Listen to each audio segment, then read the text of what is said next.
Akhir ini kok korupsi itu malah dijadikan alat ya untuk pembunuh dalam tanda petik ya, untuk mematikan orang, untuk menjegal orang. Karena jati diri manusia yang bersangkutan, yang korupsi itu, jati diri yang paling dasar diingkari. Itu kalau kita omong tentang konsep. Sehingga macam-macam kepentingan lain yang melunturkan jati diri yang paling dasar itu. Nah, kalau kita melihatnya secara konkret, saya kira korupsi itu suatu realitas yang sangat-sangat kompleks. Sangat-sangat kompleks. Saya ambilkan satu contoh ya Mas ya, soal budaya. Diingkari seperti apapun, masyarakat kita itu budayanya adalah budaya feodal. Tidak bisa disangkal. Salah satu contoh dalam kebudayaan tertentu, bahasa tertentu diciptakan untuk melestarikan feodalisme. Nah, ketika seorang hidup sadar atau tidak sadar di dalam situasi feodal, dia akan berpikir mengenai gengsi, mengenai kedudukan. Di dalam masyarakat feodal, yang paling dicari-cari adalah kedudukan.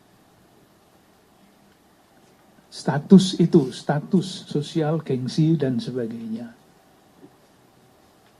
Nah, kalau sudah orientasi hidupnya seperti itu tanpa disadari, maka segala macam cara mau dicari untuk mencapai yang dicari itu, entah itu kekuasaan, entah itu namanya gengsi, dan itu semua butuh uang. Jadilah korupsi. Satu.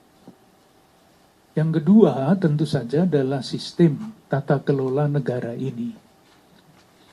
Kita semua mendengar akhir-akhir ini kok korupsi itu malah dijadikan alat ya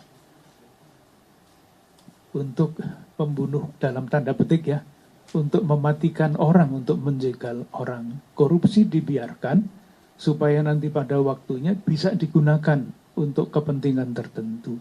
Itu kan politik yang busuk sebetulnya. Dan segala macam cara.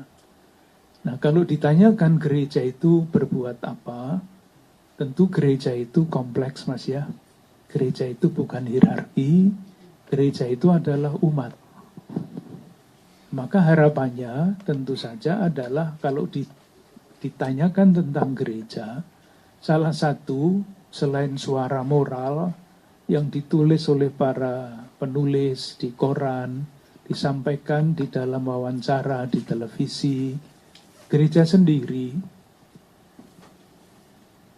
tidak berarti bebas dari keadaan seperti itu.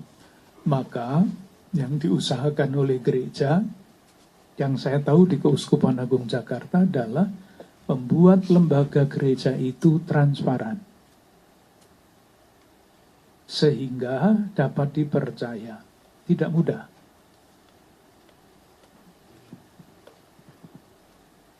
Dan dengan tujuan itu dibuatlah macam-macam model tata kelola. Ini Romo Samuel ini membuat terus macam-macam aturan tata kelola di dalam gereja, supaya bahaya korupsi di dalam gereja sendiri, oleh umat sendiri, itu sejauh mungkin dicegah.